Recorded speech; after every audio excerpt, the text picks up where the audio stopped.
Hello, everybody. My name is Ray. Welcome to the Evangelical Dark Web. Today, we're going to be talking about Mike Todd, and his prosperity gospel. And this is as it relates to his $1 million march, which is a promo his church is running because his church runs promos like this is a sales environment or like this is a lottery system on giving away $1 million. So we're going to be talking about that. We're also going to be talking about how Mike Todd redefines what the poverty gospel is and what the prosperity gospel is so as to further his prosperity gospel, his blessed life mentality or purpose gospel, as he is calling it right here, which sounds an awful lot like Rick Warren's purpose-driven life. So I don't know whether he's just reusing old material from false teachers, but we're going to be diving into Mike Todd's words and how problematic they are. But first, let's just give a rundown on who Mike Todd is. Again, this is the Evangelical Dark Web, and I started off writing research papers basically on false teachers, potential false readers based off reader request. And a reader requested Mike Todd. I wrote about Mike Todd and just found that this guy was super dangerous and super talented. So it was a very deadly combination. And lo and behold, this was first published in March 2020. So about a month before his book came out, Relationship Goals. And that book skyrocketed him to social media fame. He's probably the most popular pastor on social media alive today. And I don't say that lightly. That's how popular he is because, this guy preaches a false gospel. So we're going to take a look at his faith statement that's quoted here in the article. And this was basically when I first realized this guy's a false teacher, is when I went to his church website and then saw his church's faith statement and saw some issues. And his church's faith statement says, "We believe that as part of Christ's work of salvation," that's the key line, "it is the Father's will for believers to become whole, healthy, and successful in all areas of life." Physical and financial are two areas listed in as part of Christ's work in salvation. That is a false gospel because it is adding to the gospel. Christ died for our sins and for us to have a reconciled relationship with God. He did not die so that we would become physically healthy, and he did not die so that we would become financially prosperous. Are those things good? Yes. Is it God's will for at least some of us to experience those things? Absolutely. But is that the gospel? And the answer is no. Is that why Christ died on the cross and was crucified? The answer is no. Is that why Christ rose again on the third day? The answer is no. And is that why God planned everything in accordance? When God predestined the whole universe, and for this plan that he believed would bring glory to him, is that why he did this? So that we could become physically healthy and financially prosperous in this temporal life? The answer is no. God has a much bigger plan and a much more glorious plan. So with that said, let's take a look at the sermon that he gave. This sermon was given on March 6, 2020, and it's the first kickoff of a series that he's giving. So let's roll tape. Don't forget to like the video and also subscribe to the channel because, again, Evangelical Dark Web broke the ground on exposing Mike Todd over 2 years ago, and he has since been really on the radar of a lot of discernment ministries, which is excellent. That is excellent. I don't want to do this alone. So, again, we're just continuing this effort because, again, his popularity is huge. He has 1.69 million subs on YouTube. And again, his Twitter and Instagram following is also huge as well. Talk about this. Why do we do this? And for all the people, again, who are like, oh God, here we go. We're about to talk about money. During this series, we're not asking for any offerings additional to what people already do in this church. As a matter of fact, because of the generosity and the people who have already bought into this message, during this series, we're giving away $1 million. Okay, y'all not shouting, but I am, because I know what God has done. This is $1 Million March. Y'all missed it. We're giving away with no strings attached $1 million in 1 month. Why are you saying that, Pastor Mike? Because I want you to know we're doing the opposite of what people would think we would do in this season. Why? Because we're called to represent God.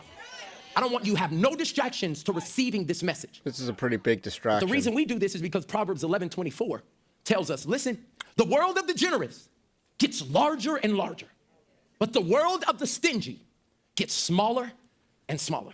How big is your world? Okay, let's pause right there. Again, Mike Todd is a prosperity preacher.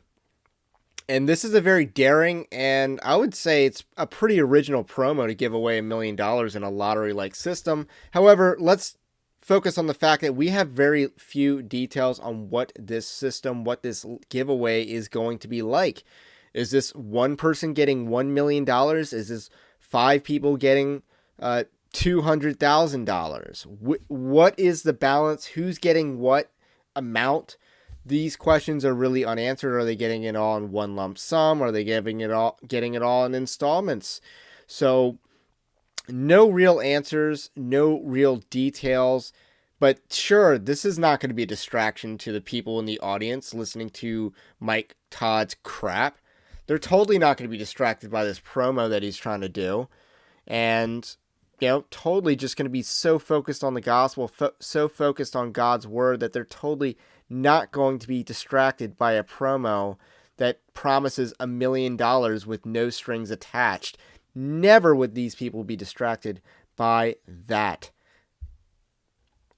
So I'm going to take us to a point later in the sermon, because this is where Mike Todd redefines the poverty gospel. And I'm just going to, let's just listen to his very weird take on what it is. Or problems. That poverty gospel is fueled by dysfunction, and let me help you. It is motivated and fueled by, watch this word, fear. When you live in the poverty gospel, it is motivated and fueled by, everybody say fear. What you mean? I can't get no more government assistance? If I actually get a job, then I have to report my income, and that means I'm not gonna get this house for $300? You would rather, I'm in somebody's business. Y'all see how quiet it is right now?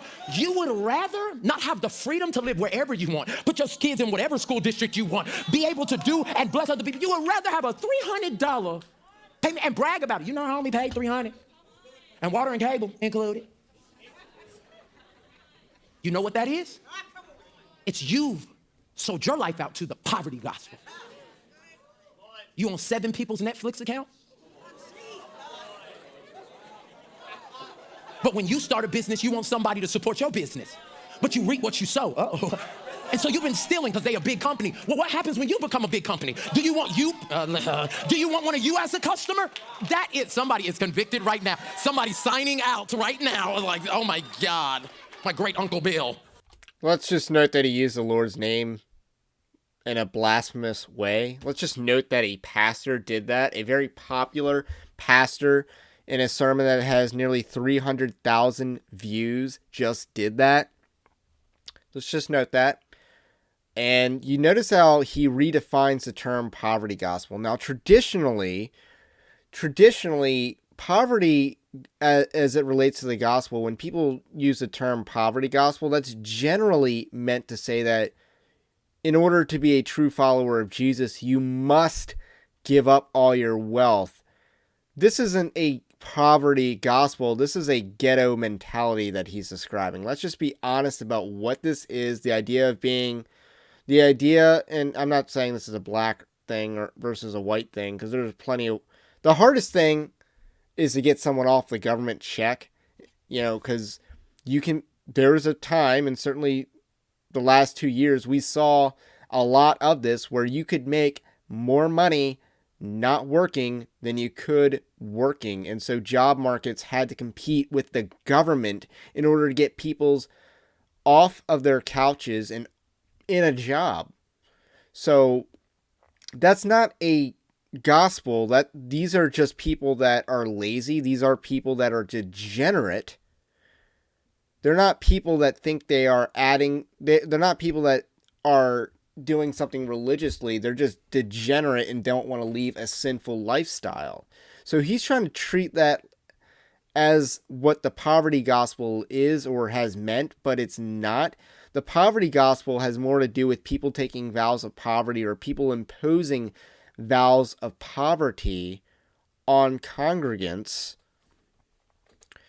to make them holier. I mean, the Catholic Church is probably a more widespread example of this mentality of like embracing poverty. That's just one example, but again, and the straw man of prosperity gospel proponents, so Mike Todd fans, is that I want Christians to be poor. And so when people who defend the prosperity gospel accuse people who attack the false prosperity gospel, I want to be clear about that, they accuse me, Christians, of believing a poverty gospel. Now, I've seen this a bunch. I've received this a bunch. I don't talk about the prosperity gospel enough, but we really should get back to talking more about this, which is why I'm making this video on Mike Todd, a prosperity preacher.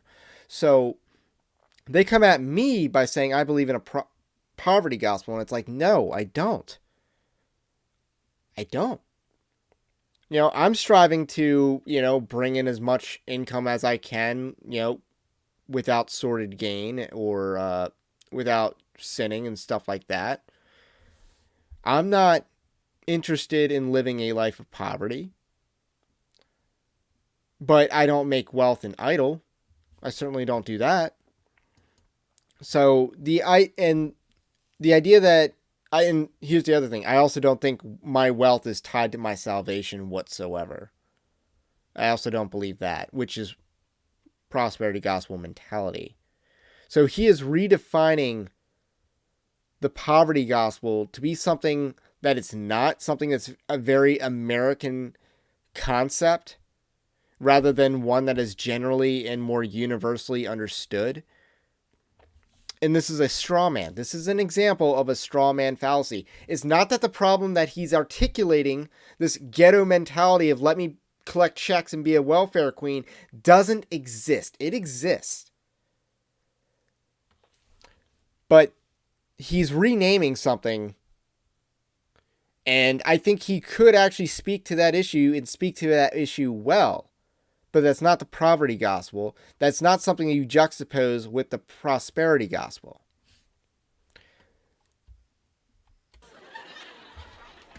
You know what that is? It's the poverty gospel. And that poverty gospel, put it on the screen, poverty gospel. It's got you so messed up. It's got you not believing God. It's got you looking at situations really thinking that more money means more problems.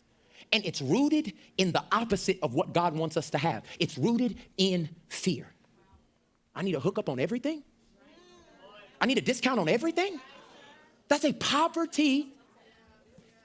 I don't care what gas prices go to. God is the supplier of, I know everybody is tripping out right now. Gas prices are $5. I'll always have enough money to be able to pay for gas because I am not rooted in a fear-based poverty mentality. That's true.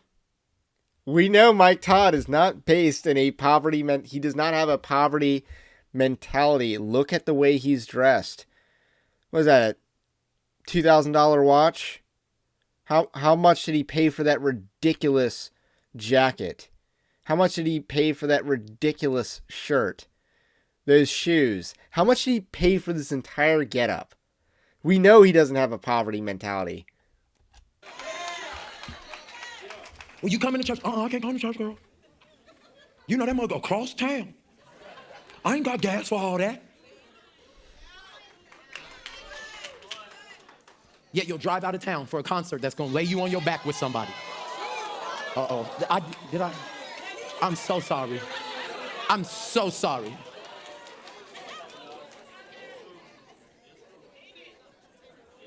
The poverty gospel. Charles, come here. Stand right here. I want everybody to see this. Because what ends up happening with the poverty gospel, it's passed to you by your family. And they tell you to hold it. And something is like. So now we're going to skip ahead to his explanation of what the prosperity gospel is. And so, just fucking find it here. Is fueled by. See, the poverty gospel is fueled by fear, but the prosperity gospel is fueled by futility. Futility, let me tell you what it means. Pointless or useless. All the stuff we're buying right now, pointless. All the places we're going, useless. It's not going to produce anything in the long run for you, and you're steady holding it up. Can I give you an example of somebody who bought into the prosperity gospel real close to Jesus? Because this is where religious people live. Religious people judge other people and tell them what they should be doing with their money when they are actually the ones that have not found the heart of God around generosity and stewardship. Keep it up, Addie. Stay right there, baby. You've had 3 kids. You're strong. In John chapter 12, verse, all she's thinking about right now is how can I hold this up another day?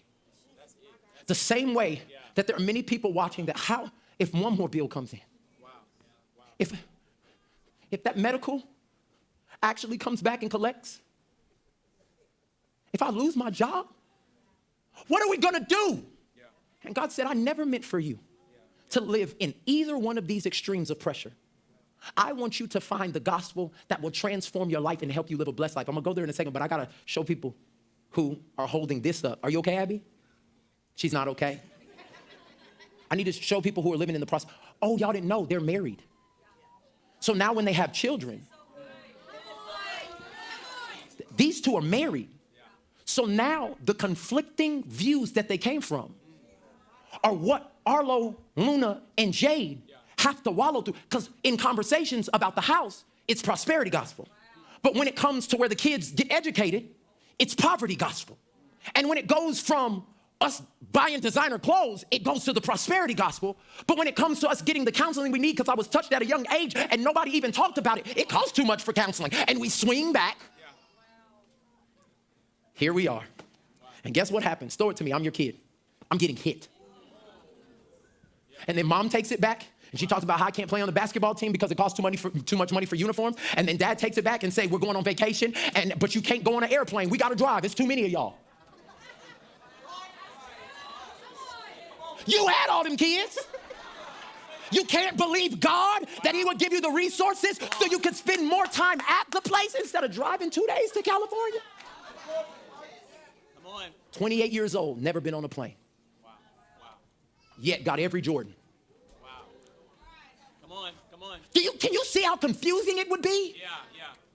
And how many hits that we take? Because we're raised in 2 cultures that are not kingdom.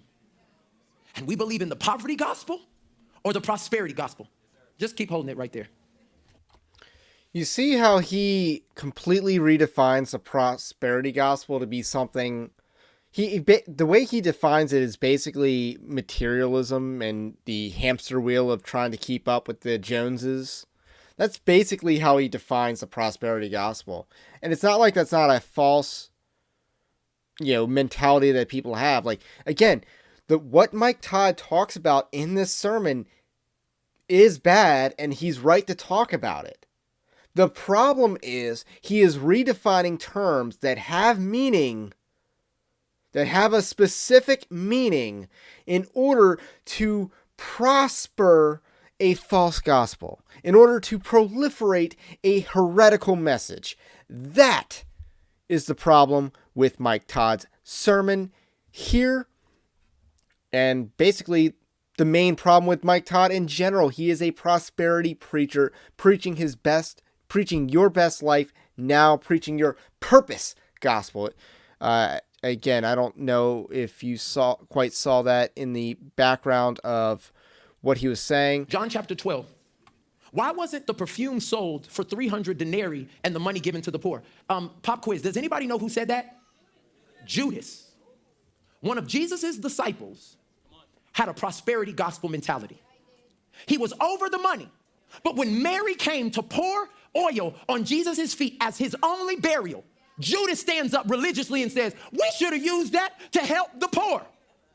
And the Bible literally says in John 12, verse 6, Judas did not say this because he cared about the poor, But because he was a thief, as the keeper of the money bag, he used to take from what was put into it. The poverty mentality and the poverty gospel will make you judge what other people do, knowing that you're a thief. They gave to what? They doing what? They don't even do nothing right with the money. It's a prosperity gospel. And this is the beautiful thing. Keep holding it up, Abby. I want you to keep holding it up. Hold it up. The reason why this is a problem and the reason why we have to identify where we're at is because God continued to give Judas a chance to transform his heart. You don't think Jesus knew that he was a thief, but he let him steward over the money? Oh my. Who's giving out the positions in Jesus' squad? Jesus. He said, Judas, you take the money. And for 2 years, let him steward over what he knew he was stealing. Again, Judas was tolerated by Jesus because Jesus knew his role in the divine plan. Why? Because of his love for Judas. He said, I'm trying to give him an opportunity to change. And it was the very thing he sold Jesus out for. 30 pieces of silver.